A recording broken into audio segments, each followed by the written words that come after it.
What's going on, boys and girls of the crypto space? Vitaly Dubin is here, and welcome to another episode of today's In Crypto Show. The crypto markets are slightly up right now, despite the fact that we're still missing about $70 billion from just a few days ago, being about $1 trillion, Bitcoin around $19,000. Today, I want to share with you where the next Bitcoin bull market top in 2025 is going to take us. I'm going to show you the distinct 5 cycles of Bitcoin before what we have seen. And also I'll share with you what is happening with Ethereum, as the SEC claims now that all Ethereum falls under the US jurisdiction. What is the implication of that? Let's discuss. Let's get started. First, I want to begin by looking at the Bitcoin chart on a daily basis. You can see yesterday the bears tried to get Bitcoin fall to about $18,300, and all the signs I've been telling you for months now, all the signs are telling that Bitcoin reaching $17,500 was the bottom. The bottom is in. And the majority of people, they don't believe it, right? Because they see the media, they see the analysts, they see a lot of fear in the market. Yes, we're going to go lower, Bitcoin to go to $10,000. Well, not according to the charts. We've seen yesterday a huge response from the market.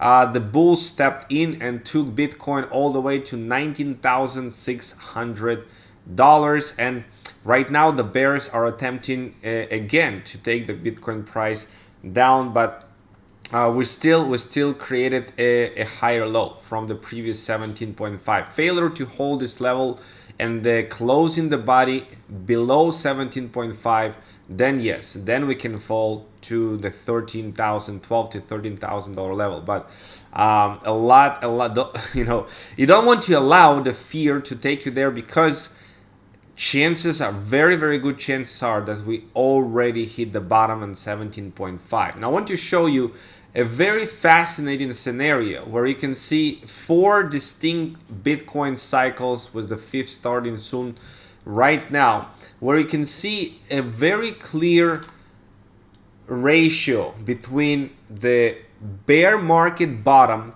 and the bull market top. You can see the first one was around 330,000%, and you can see the next one, if you measure from the bottom to the top, was approximately 60,000%, which is 5.3 times lower than the previous cycle. Then we take the next one, the law of diminishing returns.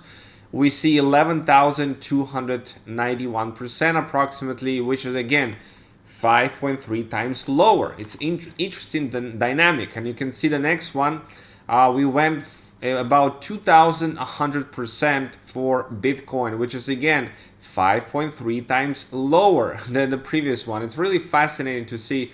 According to this 3 in a row consecutive data points, if we believe that 17.5 was our actual bottom for the Bitcoin price, which I believe it is, then according to this law of diminishing returns, the next bull cycle top is going to be around 414%, taking us to a Bitcoin price level of $90,000. Something that probably is shocking to the majority of people that expect and scream for Bitcoin to go to $250,000 and above. It might not happen. It might not ever happen.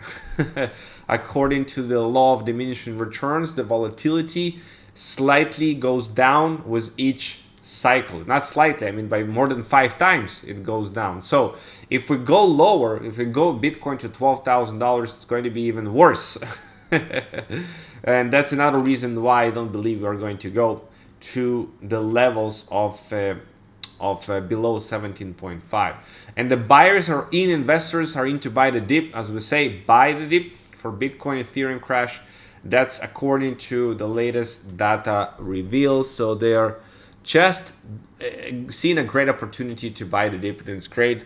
According to the Bloomberg analyst, Bitcoin will hit $100,000 by 2025. Not too far from what I'm saying about $90,000 in 2025, which is still very, very good from where we are right now. And we'll take altcoins to much higher levels to where they are right now. But according to him, gloom and doom first has to go down. Yeah. So what is your opinion? Let me know in the comments below. Are you seeing Bitcoin really going down below that 17.5, or you're just like, you know what, we're going to stay here for a bit and then we're going to go up? Okay, so looking at the Ethereum case, the crypto influencer Ian Balina was promoting an ICO in 2018. Right, it was 5 years ago.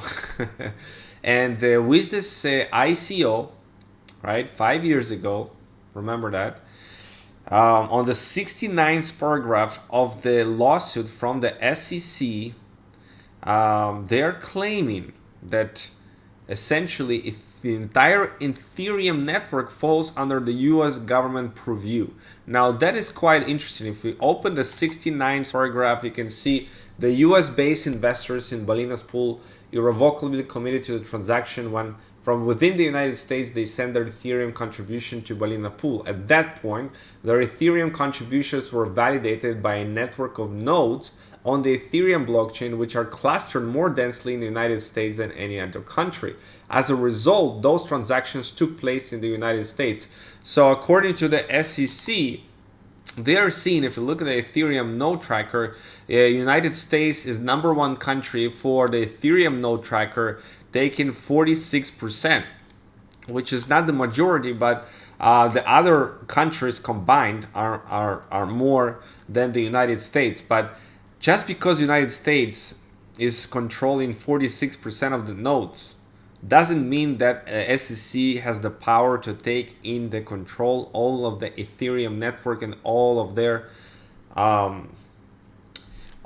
projects, all of their essentially tokens and everything in between that launch on the Ethereum network. That is a huge implication for crypto if that is the case, right? If that is the case, because it looks like that's where they are going. The Gary Gensler, the SEC chairman, is trying to force Ethereum blockchain as a whole to take under the control of the SEC because of the nodes that are centralized in the United States. They are validating the transactions.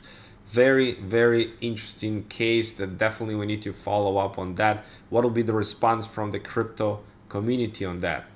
Now, UK financial regulator now issues warning against huge exchange FTX. They are not registered in the UK.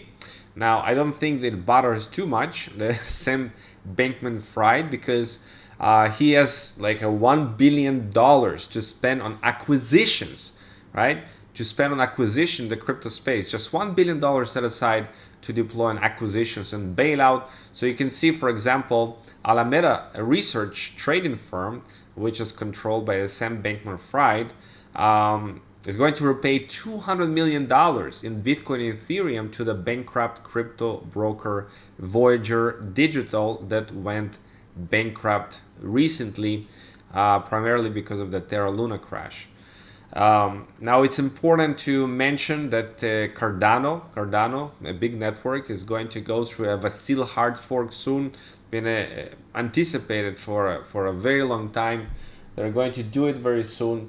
And I believe Cardano is making moves. You know, they recently partnered with the Georgia National Wine Agency. They're going to facilitate all of this, help the wineries with the use of the Cardano blockchain. So that is pretty cool.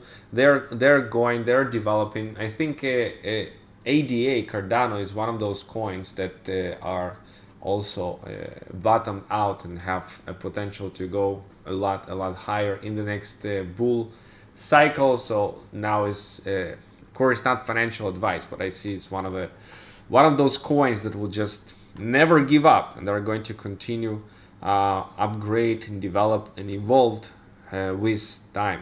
Now we can see with Best Buy, we can see right now that now you can get a hardware wallet, the Nano S Ledger, which is incredible. Just a few years ago, you would not be able to do that and just go to Best Buy and get yourself a crypto hardware wallet. Now it is everywhere, and you can get it in Best Buy. You can order it. It's very, very ubiquitous now, so that's really, really cool.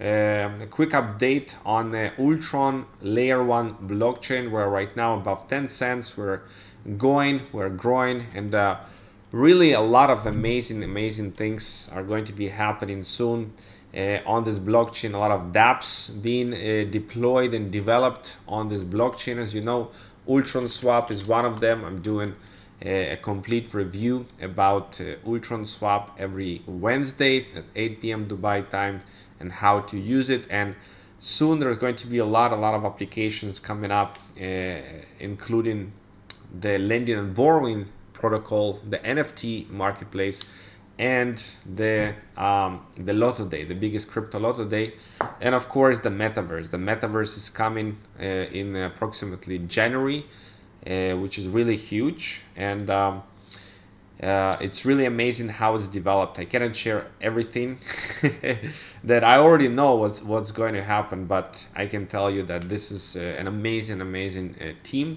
of developers, and this layer 1 blockchain is capable to take on it everything. It's not like a token, it's a layer 1 blockchain that you can build on top of it a lot of cool stuff. So I'm doing a complete overview of this tonight at 10 p.m. Dubai time. Link will be in the description of the YouTube channel. So make sure you smash and subscribe to the channel. Stay up to date to what's going on in the crypto space, and I'll keep you guys informed about the major moves in crypto that you should know, starting with Bitcoin. I'll see you guys soon.